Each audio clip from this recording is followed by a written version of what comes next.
Hola, buenas tardes y bienvenidos a la conferencia de esta tarde. Mi nombre es Samuel Arenas, soy director de banqueros remotos en Singular Bank y hemos concertado esta conferencia un poco extraordinaria para tratar un poco las estrategias ante la incertidumbre económica que tenemos en estos momentos. Son varios los frentes que tenemos y esto pues repercute al final en las inversiones. La conferencia de hoy será compartida entre Alicia Coronil, que es la economista jefe de Singular Bank, y Marta Raga, que es la directora de gestión discrecional de carteras también en Singular Bank. El modelo de conferencia será el habitual. Tendremos media hora en el que Alicia y Marta nos harán la exposición de cómo ven ellas la situación actual y las estrategias posibles ante esta circunstancia económica. Y posteriormente tendremos media hora para preguntas y respuestas, que podrán canalizar ustedes las preguntas a través de esta herramienta, a través del chat, las pueden escribir y yo se las trasladaré cuando terminen Marta y Alicia la conferencia. La conferencia está siendo grabada también, importante, y la recibirán en sus correos electrónicos el enlace para poder verla a partir de mañana. Y yo creo que sin más, pues pasamos.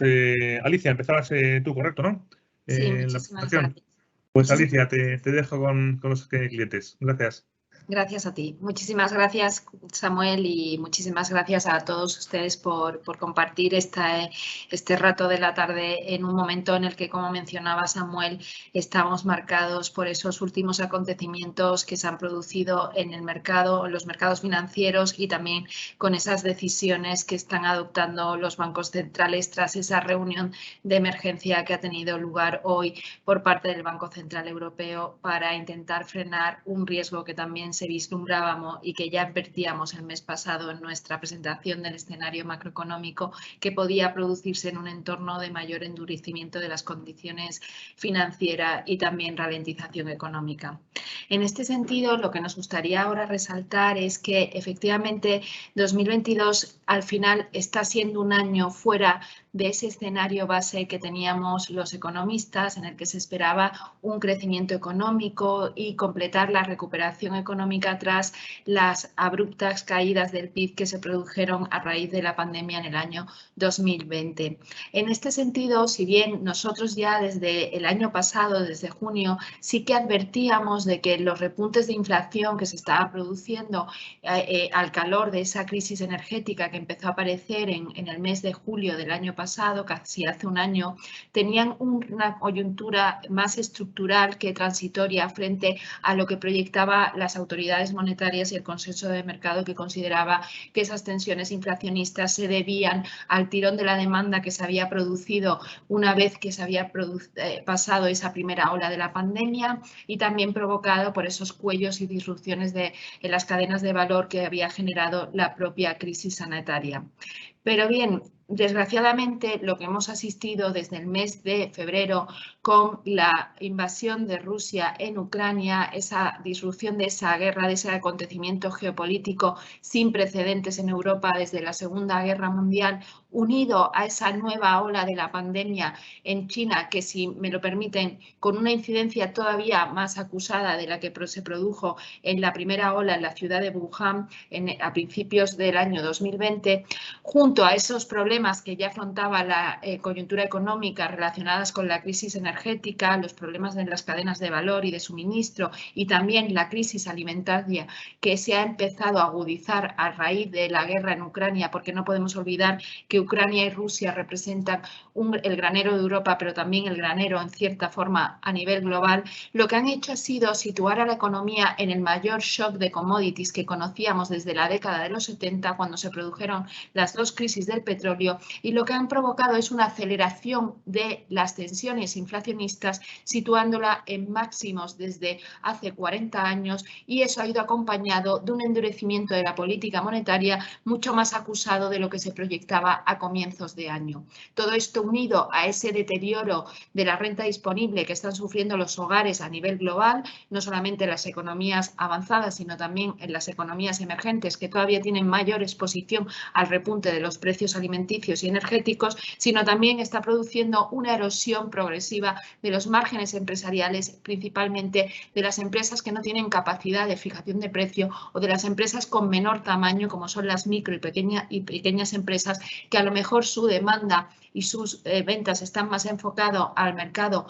local y no tienen capacidad de impulsar la productividad o la innovación para paliar el impacto de este acusado repunte de los costes de producción. Y todo eso unido a esa volatilidad que se ha acusado en las últimas semanas con esas mayores caídas en los mercados financieros, bursátiles, pero también con el repunte de las TIRES de la deuda soberana. Con lo cual, esta conjunción y esta cascada de riesgos que están penalizando la coyuntura económica global, lo que ha hecho ha sido erosionar todavía más, si cabe, el sentimiento y la confianza de los consumidores y de las empresas, y por lo tanto lo que proyectan claramente es un escenario de una ralentización económica todavía más acusada de la que nosotros ya estábamos advirtiendo desde que empezó la guerra en Ucrania. Y todo esto en un escenario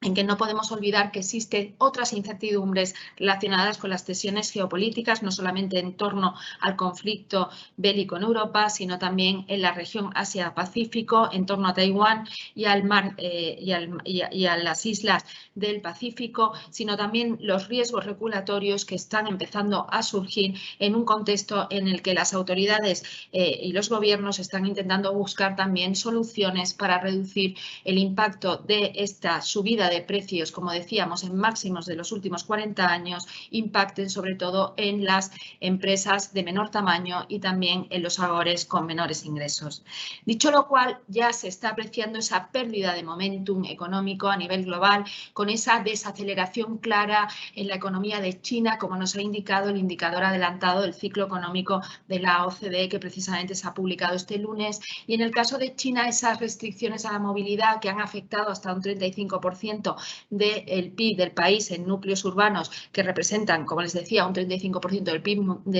del país, también se producen en un contexto en el que nosotros ya advertíamos que la economía china estaba afrontando dificultades que explicaban esa moderación de las perspectivas de crecimiento ante la falta de dinamismo de su demanda interna, pero también los desequilibrios que presenta el sector inmobiliario. Y todo esto en un contexto en el que también, como no, la guerra de Ucrania, ante la exposición que tiene la eurozona al conflicto bélico, ha provocado también una moderación a la baja del crecimiento de la eurozona en los últimos meses, frente a la estabilidad de las expectativas por ahora de crecimiento en Estados Unidos,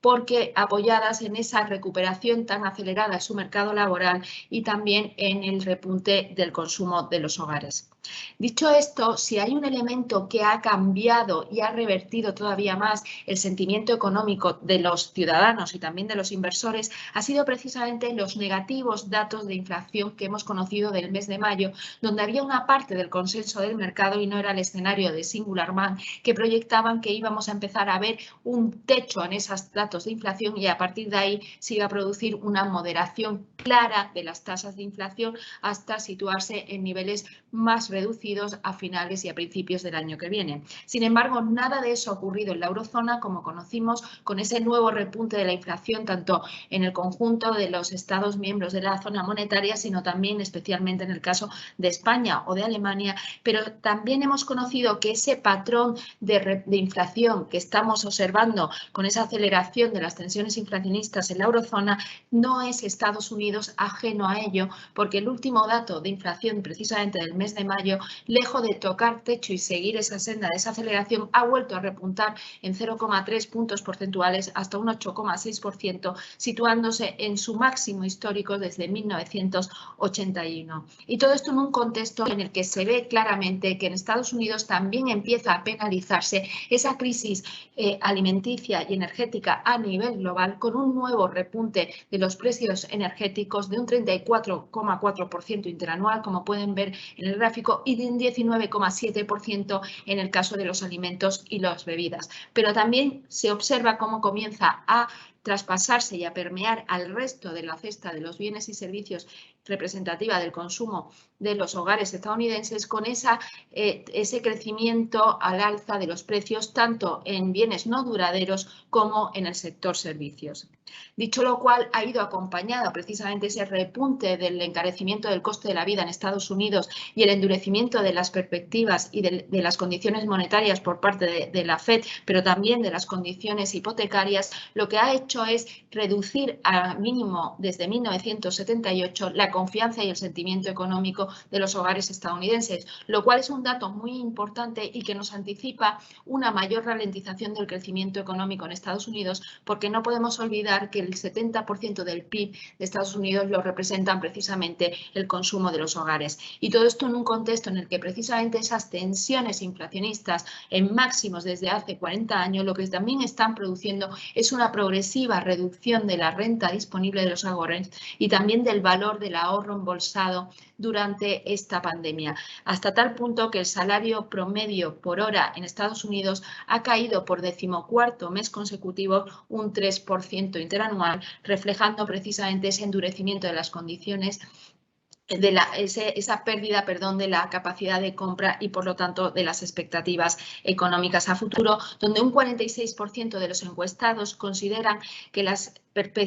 tienen una peor percepción de lo que va a ocurrir en la coyuntura económica del país a raíz de estas elevadas inflaciones, y solamente un 16% cree que sus ingresos van a crecer por encima de los precios, que representa el menor nivel de porcentaje de encuestados en una década. Con lo cual nos encontramos que junto a todos esos riesgos geopolíticos, energéticos, alimenticios y en torno a la guerra de Ucrania, que siguen cincelando y reduciendo las expectativas de crecimiento a la baja a nivel global, nos encontramos que las perspectivas globales están claramente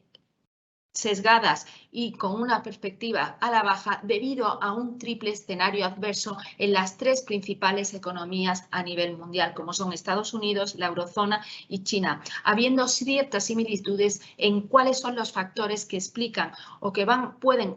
acelerar la reducción del crecimiento en Estados Unidos y en la eurozona, como son precisamente esas tensiones inflacionistas en máximos históricos, el repunte de los precios energéticos y el encarecimiento de los alimentos, el deterioro paulatino de la renta disponible de los hogares y también de los márgenes empresariales, y también esos retrocesos del sentimiento económico. Si bien es cierto que hay factores que van a determinar también hasta qué punto puede desacelerarse el crecimiento económico en Estados Unidos, como sería si la FED adopta un mayor tono restrictivo de su política monetaria, pendiente de lo que decida hoy, si finalmente decide acelerar todavía más con una subida de tipos de 0,75 puntos básicos, pero también estamos ante un semestre electoral porque se acercan las elecciones del midterm, donde en un contexto en el que Joe Biden ha perdido popularidad. Por su parte, en la eurozona, junto a esos factores comunes con Estados Unidos, nos encontramos con el impacto negativo que tiene sobre nuestros precios la devaluación que está sufriendo el euro, también la persistencia de los cuellos de botella ante nuestra exposición hacia la cadena de suministro que representaba tanto Rusia como Ucrania, y los riesgos que sigue habiendo asociados a el conflicto bélico en Europa ante una posible reacción de Rusia, reduciendo el suministro de gas a los países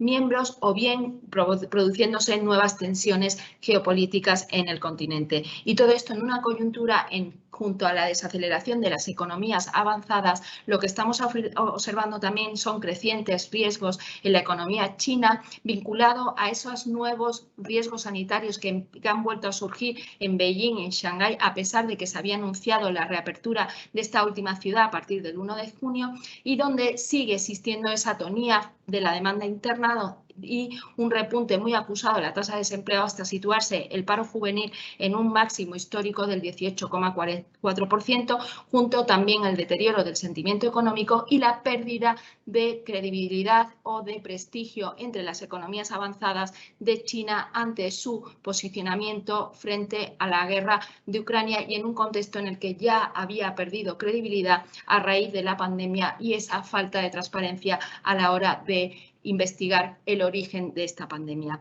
Y todo esto en un contexto en el que, como saben ustedes, se están acelerando la reconfiguración de las cadenas de valor a nivel global, especialmente en Estados Unidos y en Eurozona, buscando una menor exposición a la región Asia-Pacífico y, por lo tanto, a China, y una mayor seguridad estratégica. Dicho lo cual, está claro que este repunte de las inflaciones es lo que está marcando esa nueva toma de decisiones de los bancos centrales, porque como pueden ver, no solamente se proyecta unas mayores tasas de inflación en el conjunto del año, situándose para la eurozona en un crecimiento anual promedio superior al 7%, sino que también se está proyectando unos mayores niveles de inflación en el año 2023, donde seguiría existiendo un elevado número de porcentaje de economías cuyos niveles de inflación todavía estarían por encima de lo que marcan los objetivos de los bancos centrales, en un contexto en el que ya el 100% de las economías avanzadas superamos unas cifras de inflación por encima de lo que marcan como objetivo nuestras autoridades monetarias. Una situación que lo que ha llevado es a acelerar el tono restrictivo por parte de las autoridades monetarias, con al menos 60 bancos centrales a nivel global endureciendo y subiendo tipos de interés. El último, como saben, fue el Banco Central Europeo, cuando anunció la semana pasada que a partir del mes de julio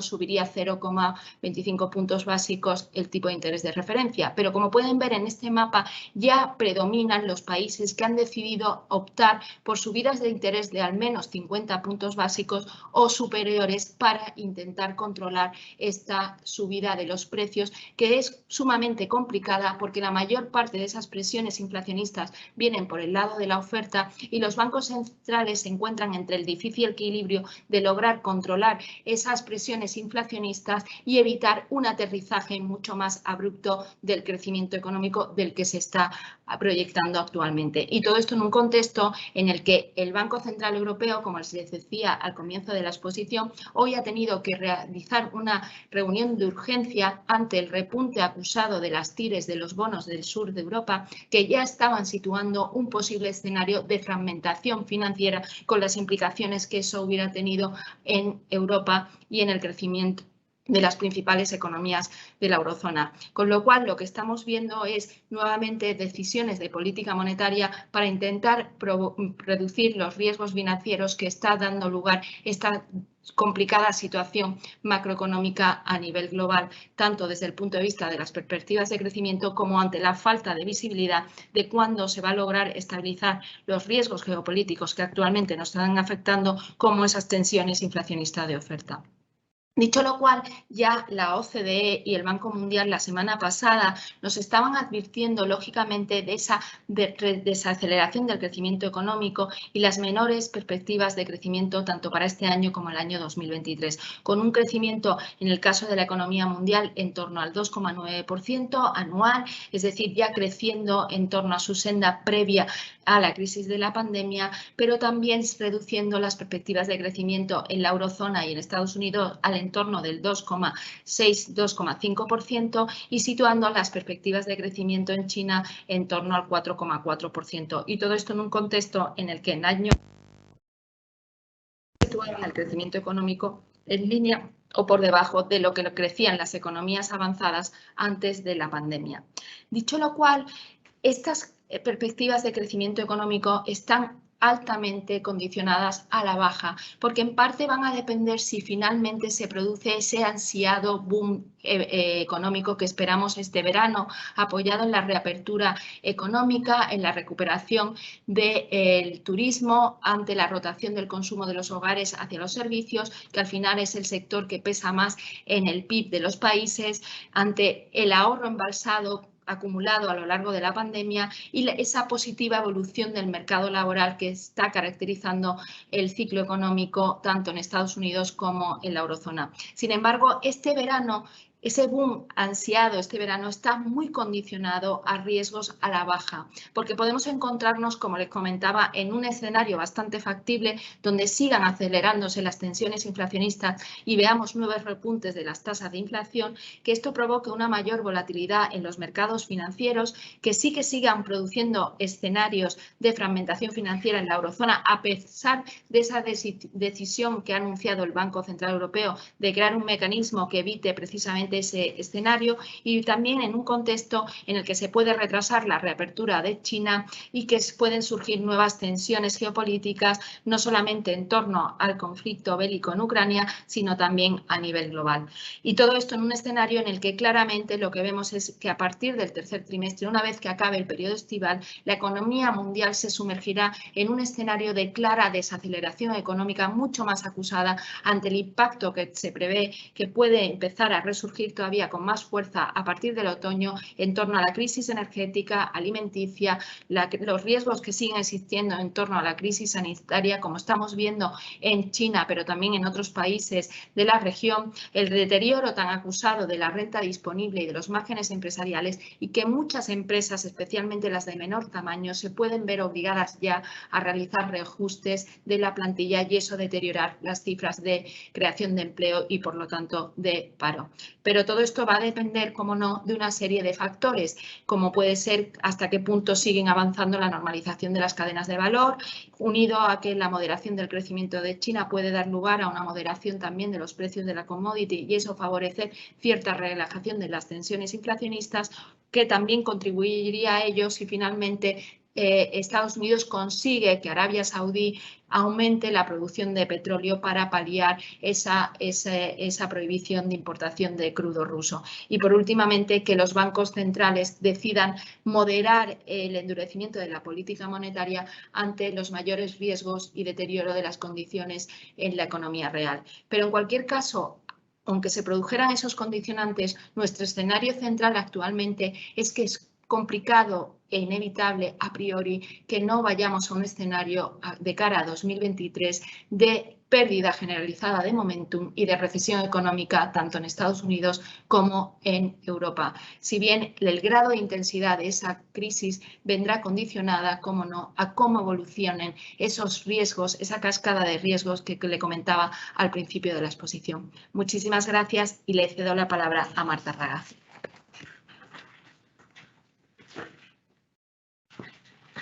Sí, buenas tardes. Una vez que Alicia Coronil nos ha expuesto el escenario macroeconómico y las elevadas incertidumbres a las que estamos asistiendo,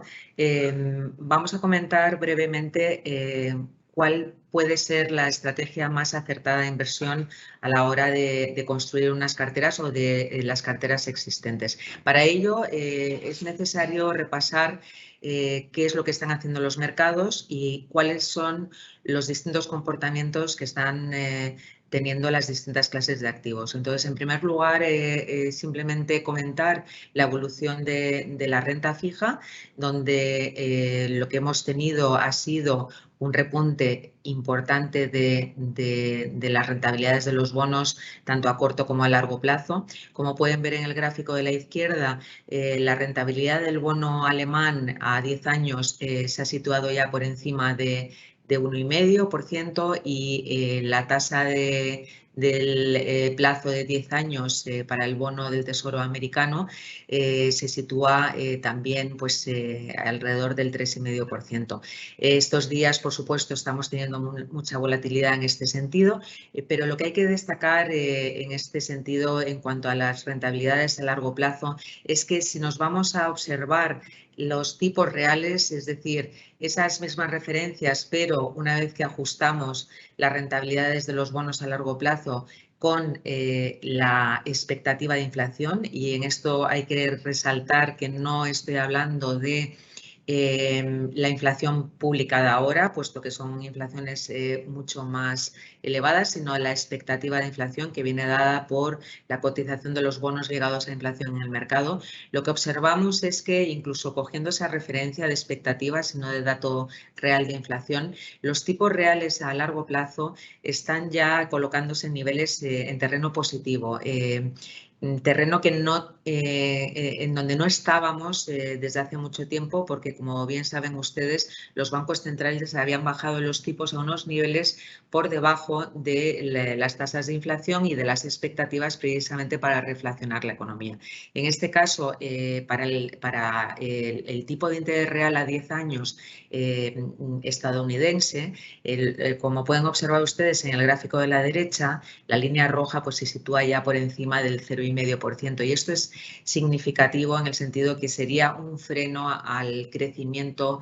futuro, ¿no? Y es una de las principales variables a observar de cara a ver cómo se están tensionando las condiciones financieras. En el caso europeo aún estamos ligeramente en negativo, pero es cierto que, como pueden ver, pues el repunte ha sido importante. Si nos vamos a cómo ha evolucionado también por el lado de la renta fija esas expectativas de inflación, lo que hemos tenido ha sido un fuerte repunte que ya venía desde el principio de la pandemia en el 2020, tras un largo periodo de unos años con una inflación a la baja y por eso esas políticas monetarias y fiscales expansivas. Desde entonces, como digo, y pueden observar en el gráfico de la izquierda, esas expectativas de inflación fueron repuntando hasta que tocaron techo recientemente. Desde entonces estamos asistiendo a una volatilidad elevada. Es verdad que se habían relajado recientemente porque ya habían tocado unas expectativas para el medio plazo, hablando en términos de 5 años, pues por encima del 3,5%, y nuevamente en estos últimos días con la publicación por encima de lo esperado de ese dato de inflación americano, pues esas expectativas han vuelto a repuntar y eso ha sido lo que ha provocado pues esa volatilidad en los bonos y ese repunte en las rentabilidades de los bonos. Esto paralelamente, si observamos las pendientes de las curvas, es decir, los diferenciales que hay entre esas rentabilidades a largo plazo y a corto plazo, cogiendo como referencia el plazo de 2 años, lo que vemos es que en el caso americano, en el caso estadounidense, esa pendiente se ha aplanado nuevamente hasta niveles de prácticamente 0 puntos porcentuales, con lo que el mercado estaría poniendo de manifiesto ese riesgo a una recesión o desde luego una desaceleración económica importante, ¿no? Y ya, perdón, ahora, y ya por último, en el caso de la renta fija privada, es decir, si nos vamos a cómo están evolucionando los diferenciales de crédito, lo que observamos desde luego es un repunte importante que en el caso de los bonos de grado de inversión, como pueden ver en el gráfico de la derecha, ese repunte está siendo bastante abrupto, y en el caso de los bonos de alto rendimiento, del high yield, estamos ya a niveles cercanos a 550 puntos básicos, y eso ya son niveles pues en donde el mercado pues podría empezar a tocar algo de suelo, ¿no? Si nos vamos a la renta variable, la evolución evidentemente ha sido negativa. Aquí tienen ustedes la evolución de los distintos índices. A modo de ejemplo, pues el MSCI global o el Standard & Poor's. Estos índices están puestos en base 100, es decir, que los datos que ven ustedes a la derecha pues indican la evolución sobre esa base 100, y podemos ver cómo, por ejemplo, en el caso del FTSE 100, prácticamente no ha caído, puesto que en esa base 100 estamos en 97,5, con lo cual es una caída únicamente de 2 puntos porcentuales. Pero si nos vamos, por ejemplo, al Nasdaq, que es el penúltimo de esos datos que tienen a la derecha, pues estamos hablando de una caída de más del 30%, ¿no? Eso desde principios de año. Sin embargo, si, por ejemplo, nos vamos a los índices sectoriales, también aquí hay que destacar una gran dispersión en esa evolución. Ya lo comentábamos en conferencias pasadas. Este gráfico viene distorsionado por esa gran diferencia del comportamiento del sector energético con la línea de arriba, donde el sector energético a nivel global, cogiendo como referencia el índice MSCI, ha subido este año se ha revalorizado este año más de un 37%, y sin embargo, si nos vamos, por ejemplo, al índice de consumo discrecional, pues estaríamos hablando también de caídas de más del 30%, con lo cual, y bueno, a modo de ejemplo, el índice FANG, que incluye el grupo de acciones de compañías como Facebook, Amazon, etcétera, pues también está cayendo en lo que va de año más de un 30%. Marta. ¿Sí? Se ha colado, eso es, una imagen. Sí, muy bien. Si nos vamos a los sectores, pero quitamos esa línea que estaba distorsionando del buen comportamiento del sector energético, igualmente vemos que todos esos sectores tienen una gran dispersión. El sector utilities destaca como el segundo mejor comportamiento después de ese sector energético, pero aún así cae un 9%, pero desde luego desde principios de año el MSCI global cae más de un 20%. Pero en este punto es importante saber si el mercado está caro o no, porque desde luego estas caídas tan fuertes pues invitan a pensar que quizás serían momentos de compra. Y para ello es bastante representativo el irnos a la evolución de la renta variable desde principios del año 2021, es decir, coger otra perspectiva de más largo plazo y ver lo que han hecho estos mercados a lo largo de todo el año 2021 y el año 2022. Y lo que vemos es que, desde luego, las caídas siguen siendo importantes. Tenemos el MSCI global pues, con una caída desde entonces del 7,5%, pero sí que en cambio aquí vemos que el mercado no ha caído tanto, ¿no? Y que sí que desde luego los mercados emergentes continúan estando a unos niveles muy por debajo de donde estábamos entonces, puesto que a partir del verano del 2020 fue cuando precisamente China empezó a destacar por su comportamiento negativo a raíz de pues, una expectativa, como ha explicado Alicia Coronil, de esa futura ralentización económica que de hecho luego se ha producido y desde entonces pues todos esos mercados emergentes han destacado por tener un peor comportamiento. Por último, simplemente destacar el buen comportamiento que está teniendo el dólar. Como ven en este gráfico, el dólar se ha comportado de una manera muy positiva,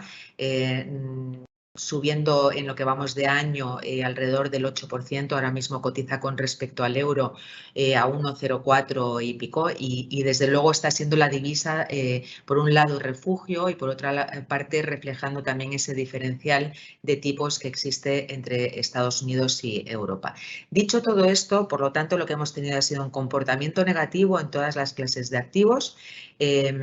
destacando el repunte en las rentabilidades de los bonos, destacando las caídas de la renta variable, pero sobre todo en aquellos sectores más ligados a tecnología y al crecimiento y que por lo tanto se ven mucho más impactados por ese repunte de tipos. Y haciendo un alto en este momento y viendo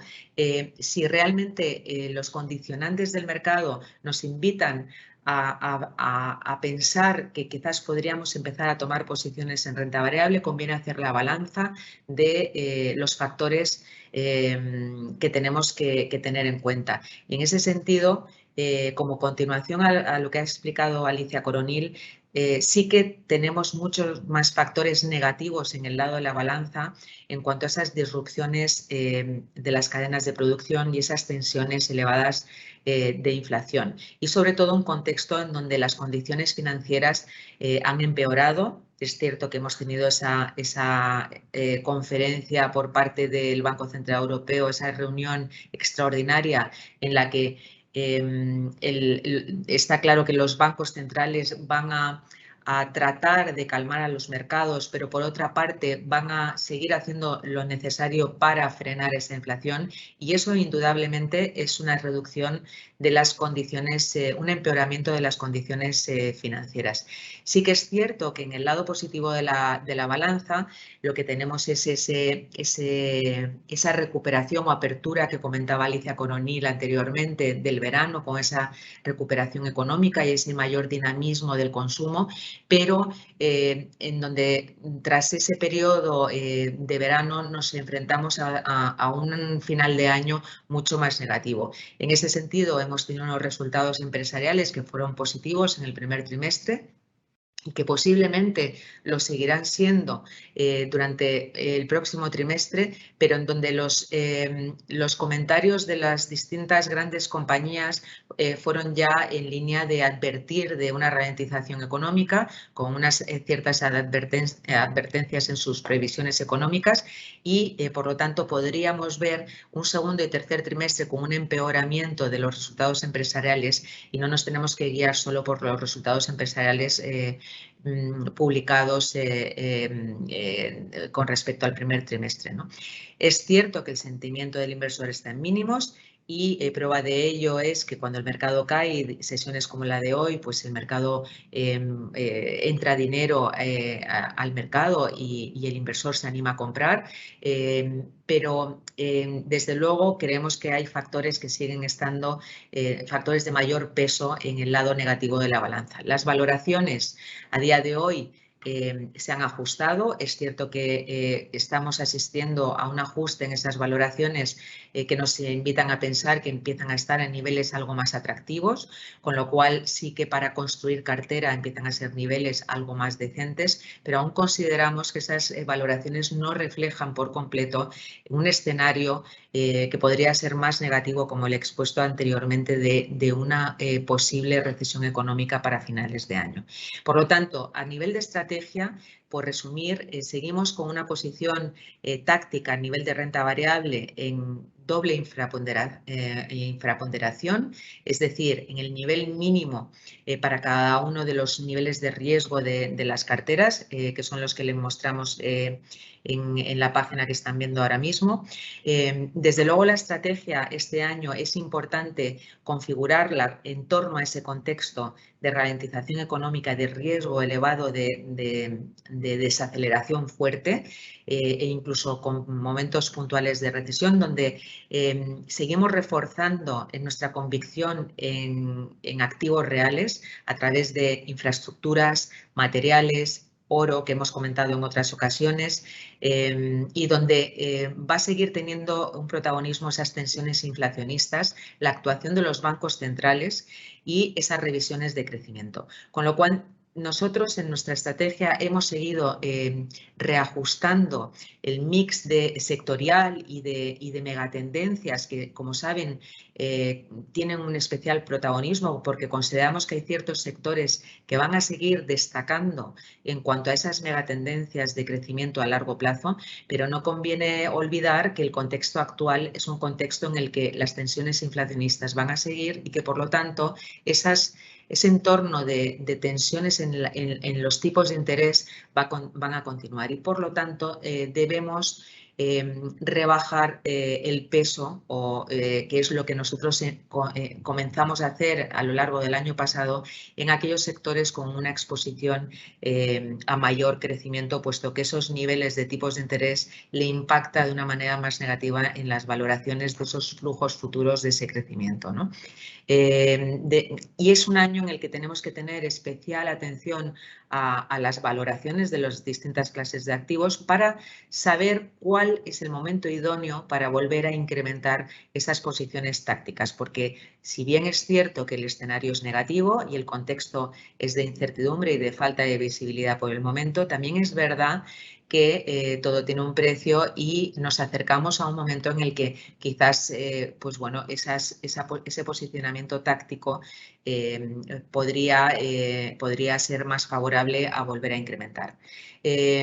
Por lo tanto, lo que hemos venido haciendo en los últimos meses y que hemos seguido reconfirmando en los últimos movimientos que hemos hecho de cartera ha sido mantener un equilibrio entre los sesgos de inversión de value y de growth, como pueden ver en esta página que les estamos mostrando, con un peso en sectores defensivos bastante significativo, puesto que ahora mismo en nuestras carteras de renta variable tenemos más ligeramente por encima de la mitad de la cartera en sectores defensivos, como por ejemplo el farmacéutico, y donde tenemos algo menos de peso, lógicamente, en los sectores cíclicos. La clave será el ir identificando aquellos sectores cíclicos que se adelanten al próximo ciclo económico y serán aquellos sectores cíclicos los que habrá que comprar cuando probablemente el mercado toque algo de suelo. En ese sentido, también comentar que hemos venido manteniendo una posición relevante en dólar, donde pueden observar ustedes que, por ejemplo, para nuestra cartera de perfil arriesgado, es decir, la que tiene el mayor peso en renta variable y donde ahora mismo nos encontramos en esa posición de infraponderación doble infraponderación con un 80% en renta variable, pues tenemos un 47% en dólar que nos está beneficiando gracias a ese movimiento positivo. Y donde en un primer momento, hace unos meses, preferimos incrementar el peso en Europa, pero que en los últimos meses hemos preferido volver a ponderar más el peso en Estados Unidos, puesto que Europa está en estos momentos algo más vulnerable en ese entorno, en ese contexto de subidas de tipos y de tensiones inflacionistas, ¿no? Como digo, es importante la posición sectorial. Seguimos sobreponderando sectores como utilities, como el sector industrial, donde tenemos ese carácter cíclico que ahora mismo creemos que sí que puede tener sentido tener en las carteras. También sobreponderamos el sector farmacéutico, sobre todo la parte de farmacéuticas más que los equipos médicos. Los sectores de materiales, aunque es cierto que han tenido un comportamiento excepcional y que quizás empezamos a ver valoraciones algo más ajustadas, y el sector de la energía. A partir de ahí tenemos menos sobreponderación o incluso infraponderación en sectores como el financiero o como el tecnológico o como, por ejemplo, el sector de consumo defensivo, que es verdad que había alcanzado unas valoraciones demasiado altas, ¿no? Y bueno, esto simplemente les estamos mostrando otro detalle más de cómo estamos a nivel de sobreponderación o infraponderación en las distintas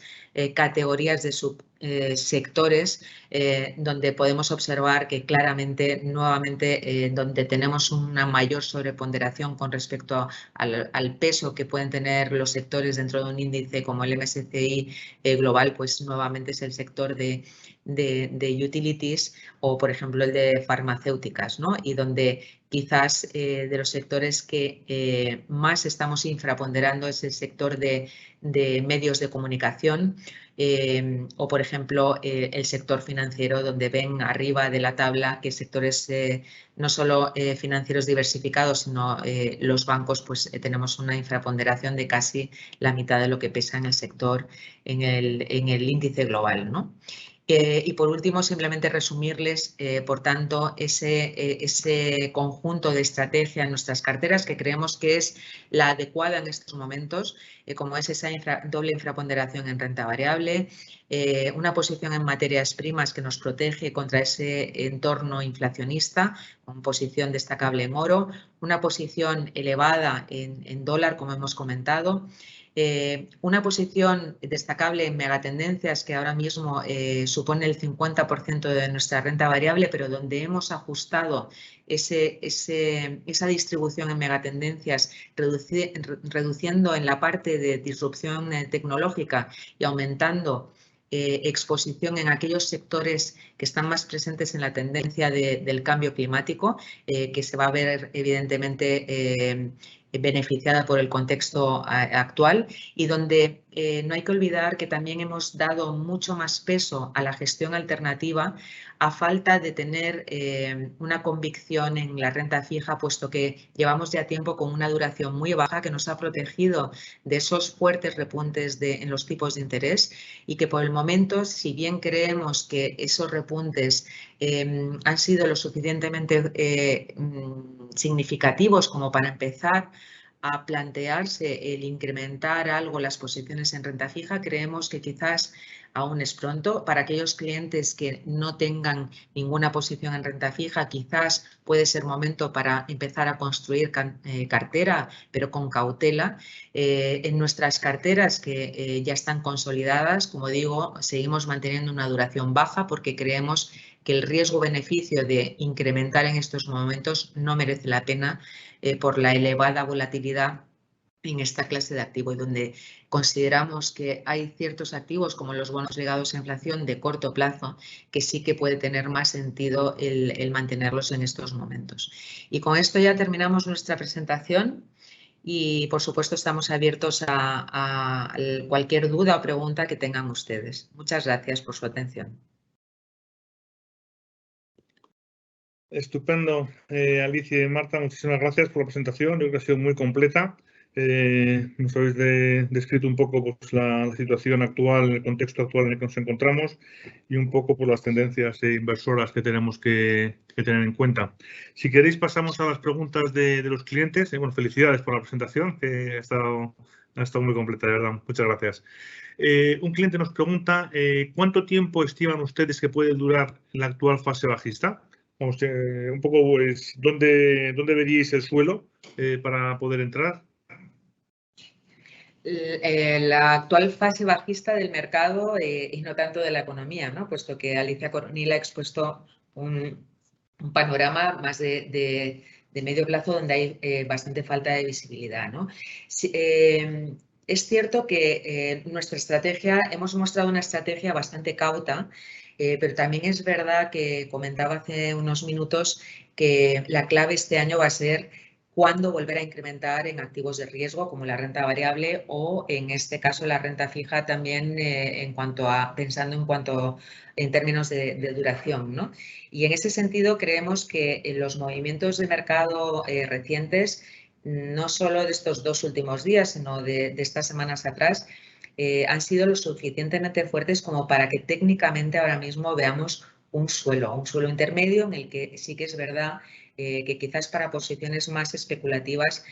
consideramos que ahora puede ser un momento para quizás incrementar algo en las posiciones. Por supuesto, como hemos comentado, para aquellos clientes que están desinvertidos, creemos que empiezan a ser momentos donde las valoraciones muestran unos niveles algo más atractivos y donde se puede considerar el comenzar a construir cartera, ¿no? En términos de nuestra estrategia, en cuanto a una estrategia más de distribución de activos, donde posicionamos nuestras convicciones de nuestro escenario macroeconómico con una visión más de medio plazo, sí que creemos que es mejor seguir con una estrategia algo más cauta, como hemos explicado,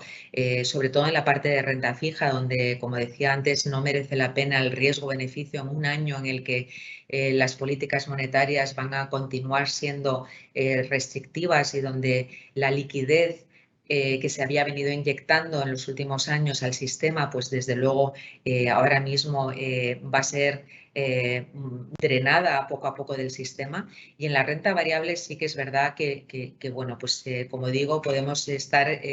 asistiendo a un suelo intermedio del mercado y que por lo tanto puede ser un buen momento de entrada en este momento, ¿no?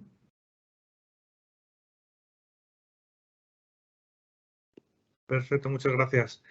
Otro cliente nos plantea qué o cuáles tipos de fondos pueden ser considerados fondos defensivos actualmente. Bueno, para fondos concretos sí que les invitamos a que contacten con su... Yo más categorías posiblemente, más que... Por eso, con fondos concretos, bueno, su asesor o banquero le podrá asesorar en concreto, ¿no? Pero sí que es verdad que creemos que es un año para no hacer grandes apuestas muy concretas y donde la cartera tiene que estar muy diversificada, como comentábamos antes, ¿no? Y en ese sentido creemos que los fondos globales tienen bastante sentido, donde hay también, por ejemplo, ideas como las infraestructuras que comentábamos antes, infraestructuras vistas por el lado, por ejemplo, de las que están más centradas al cambio climático, donde están cobrando cierto protagonismo y que de hecho vienen teniendo un comportamiento en bolsa pues muy positivo en términos relativos y también en términos absolutos, ¿no? Esa puede ser una categoría donde creemos que puede haber una oportunidad. Y en general, pues bueno, llegar a ese equilibrio entre esos sesgos de inversión de value y growth, donde el growth puede seguir teniendo algo más de volatilidad y el value pues puede comportarse algo mejor y de hecho lo está haciendo así. Veíamos en los gráficos que les mostrábamos antes, pues en un entorno de repuntes de tipos, ¿no? Pero sí que creemos que hacer grandes apuestas en fondos a lo mejor algo más sectoriales, pues quizás es algo más arriesgado en un momento en el que la confianza del inversor está en mínimos y donde el mercado puede rebotar en cualquier momento y, por lo tanto, pues que a uno le coja con una concentración en sectores o temáticas excesivamente concretas, ¿no?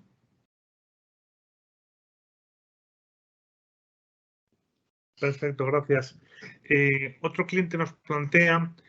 ¿cómo les va a los países llamados economías emergentes? ¿Son actualmente una oportunidad? Bueno,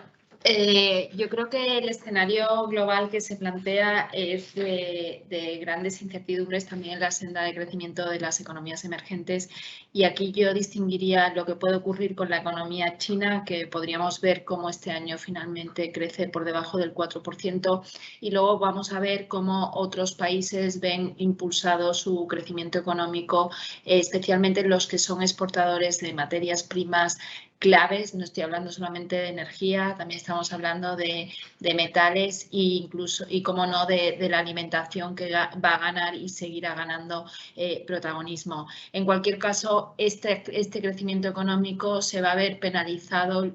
por esas tensiones inflacionistas que son globales. Estamos viendo cómo la inflación promedio de los países de la OCDE está en torno al 9%. Es una inflación muy abrupta, muy acusada, que está penalizando muchísimo también a la clase media y a la sociedad en las economías emergentes, y no podemos olvidar que esa erosión que está sufriendo muchísimos países en la renta disponible, en un contexto en el que no disponen de estados de bienestar ni capacidad fiscal para adoptar medidas que palíen ese repunte de los precios en los hogares y en las empresas de menor tamaño, pueden dar lugar también a tensiones sociales, como ocurrió, por ejemplo, en la primavera árabe. Con lo cual, el escenario en un contexto de ralentización económica es que veamos también moderación del crecimiento en las economías emergentes, pero con menor intensidad en el caso de los países productores de materias primas clave.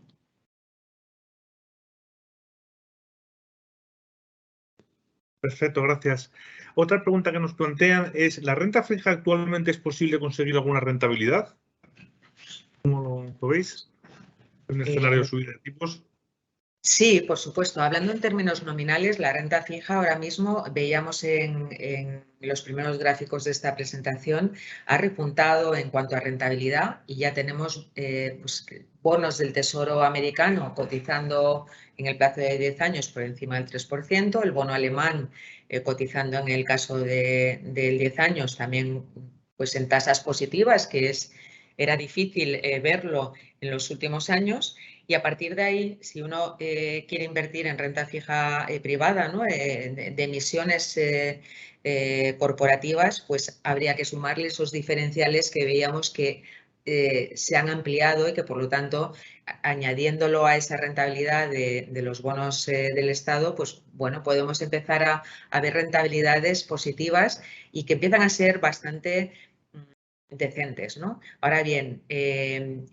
estamos hablando en términos nominales. Si a eso le quitamos el efecto de la inflación, y hablando siempre en términos que insistía antes de expectativas de inflación, que es los niveles a los que se supone que tenderemos en el medio plazo, porque también sería injusto el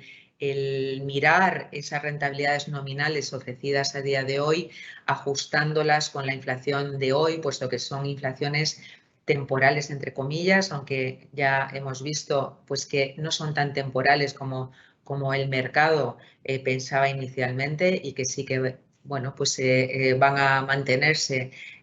durante un periodo de tiempo largo. Pero si nos vamos a esas expectativas, el mercado las está cotizando en un plazo de 5 años pues alrededor del 3,5%. Por lo tanto, un inversor de renta fija siempre tiene que pensar en términos reales, en el sentido que un activo de renta fija siempre tiene que compensarle por lo menos el impacto de la inflación. Esto tiene sentido, pero también es verdad que en los últimos años sistemáticamente la renta fija nos ha estado dando o ofreciéndonos rentabilidades en los activos a vencimiento por debajo de una rentabilidad real, y sin embargo la revalorización de la renta fija ha sido a favor, ¿no? Y ha sido importante. Por lo tanto, si hablamos en términos de rentabilidad a vencimiento, en términos nominales a día de hoy, sí que tenemos rentabilidades positivas en los activos de renta fija, por lo tanto, el que busque una rentabilidad nominal positiva ya empieza a ver niveles relativamente atractivos. Si uno piensa en términos reales, en esas rentabilidades a vencimiento, aún están en terreno negativo en muchos casos, aunque también es verdad que en ciertas emisiones corporativas empezamos a ver rentabilidades, incluso en términos reales, relativamente atractivas, pero también hay que pensar que si uno busca una revalorización en la renta fija y no tanto esa rentabilidad a vencimiento, podríamos ver cómo el mercado en el corto plazo puede rebotar y por lo tanto obtener una rentabilidad, si uno invierte a día de hoy, pues quizás positiva en las próximas semanas. Porque, como decimos, pues las caídas en precio han sido relevantes y el mercado ahora mismo pues podría descansar y tocar algo de suelo, no solo hablando en términos de renta variable, como comentábamos antes, sino también hablando en términos de renta fija. En cualquier caso, las perspectivas son pues de una mayor volatilidad y eso el inversor lo tiene que tener en cuenta y si no, pues verlo con una óptica más de medio plazo, ¿no? Correcto. Muy bien. Vamos con otra pregunta. Nos quedan un par de ellas. Si las respondemos rápido, podemos yo creo contestar lo que nos falta. Nos dice el cliente, ¿cómo ven la evolución a corto y medio plazo del oro y otros metales preciosos? ¿Es conveniente incorporar un porcentaje en la cartera de fondos o ETFs de oro o minerales de oro o minería de oro en esta coyuntura? Bueno, yo creo que esto es una pregunta que podemos contestar tanto Alicia Coronil como yo. Ahora le pasaré la palabra para el tema de los metales en cuanto a las previsiones económicas, ¿no? Y de lo que ha venido insistiendo sobre China.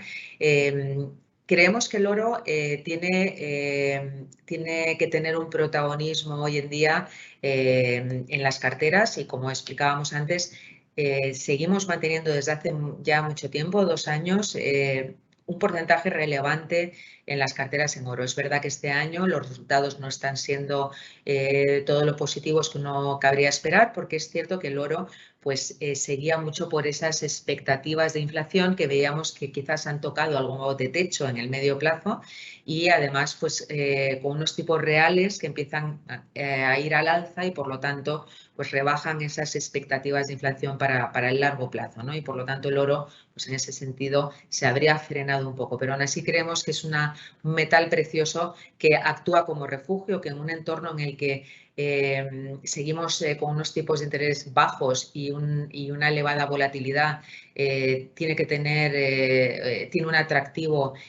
fundamental en las carteras y por lo tanto nuestra intención es seguir con esa convicción en oro. El resto de metales, pues aunque ahora le pasaré la palabra a Alicia, como saben ustedes, han tenido una evolución también como el resto de materias primas,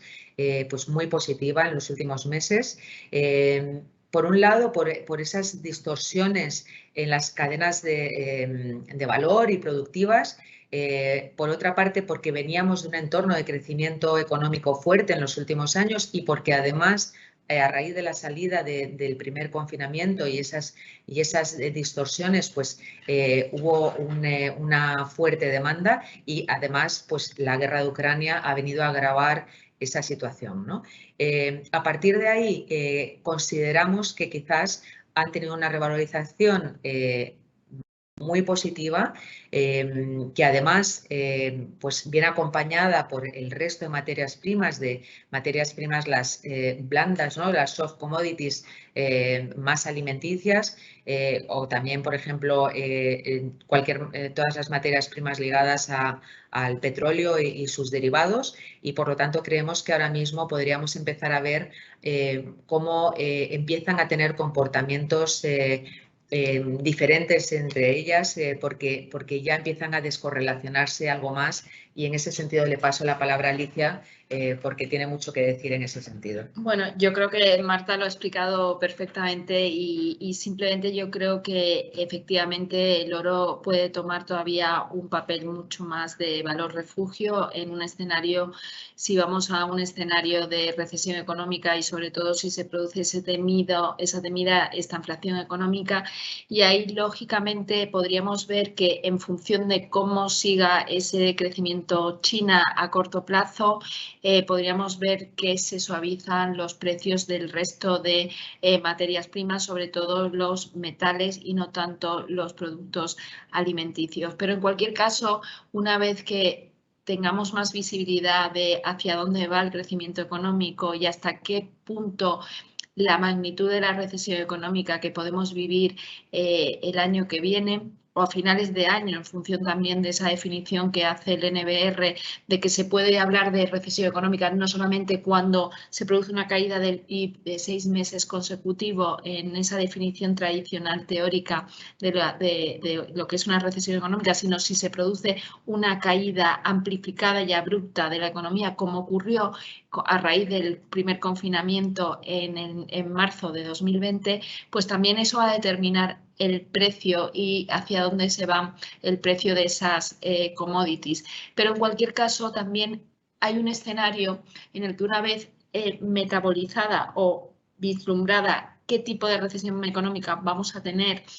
y hasta qué punto los gobiernos adoptan también medidas para dinamizar el crecimiento económico a través de reformas estructurales, pero acelerando esos planes de recuperación que están ahí y que no debemos de olvidar, podríamos ver una recuperación y un nuevo ciclo de crecimiento de los precios de esas materias primas que van a ser clave tanto desde el punto de vista de esas tendencias que ha acelerado la pandemia en torno a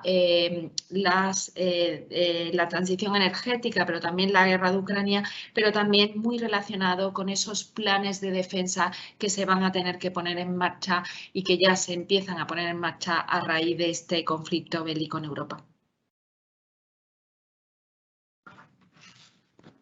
Perfecto. Y si queréis vamos con la última, hemos pasado un minuto, pero yo creo que merece la pena terminarla ya si todos los clientes quedan respondidos. Un cliente nos comenta, al estar invertido con un alto porcentaje de la cartera en USA,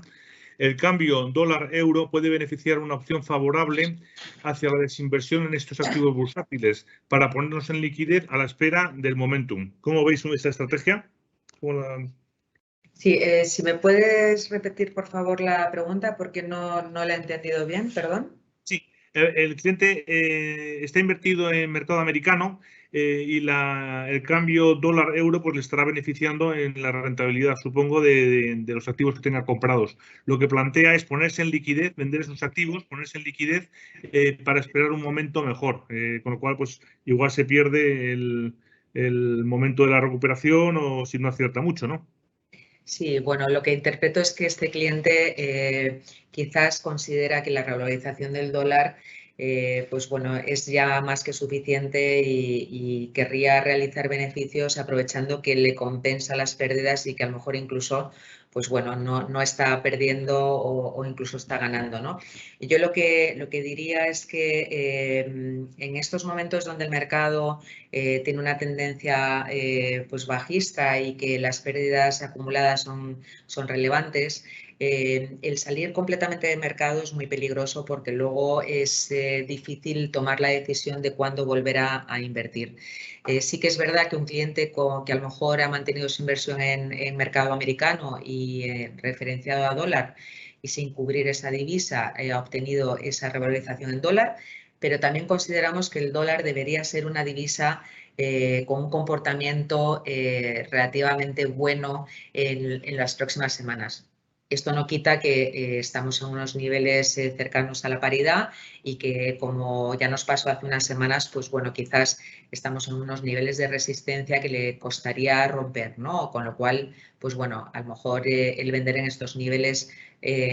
a lo mejor no es tan mala idea, ¿no? Pero sí que creemos que en conjunto en una cartera global y bien diversificada el dólar ahora mismo, por muchos argumentos que hemos comentado esta tarde, tiene bastantes probabilidades de seguir siendo una divisa con un comportamiento positivo con respecto al euro. Nivel diferencial de tipos y también contexto europeo en cuanto a crecimiento económico, ¿no? Por lo tanto, no venderíamos dólar. Vender bolsa americana en estos niveles, pues también es un poco lo mismo, ¿no? Dependiendo del perfil de riesgo del cliente, de los niveles de riesgo que pueda tolerar y asumir, si quizás estas caídas le han supuesto un nivel de riesgo que le cuesta tolerar, pues nunca es tarde y a lo mejor puede vender una parte de esa inversión, pero consideramos que no son niveles de venta. Explicábamos que estamos en un nivel táctico de infraponderar, pero también creemos que es importante el empezar a visualizar cuál es el momento de entrada para empezar a incrementar de manera cauta el porcentaje en renta variable y no vender en estos niveles, ¿no? Pues perfecto, con esto llegamos al fin de la presentación. Marta, Alicia, ha sido un auténtico lujo contar con vosotras dos en la misma ponencia, que hayáis compartido todas estas pues, ideas y planteamientos que habéis elaborado en la presentación y en las respuestas. Y por mi parte nada más, espero que haya sido del agrado de todos los asistentes y despedirme y agradeceros mucho la ponencia. Muchas gracias.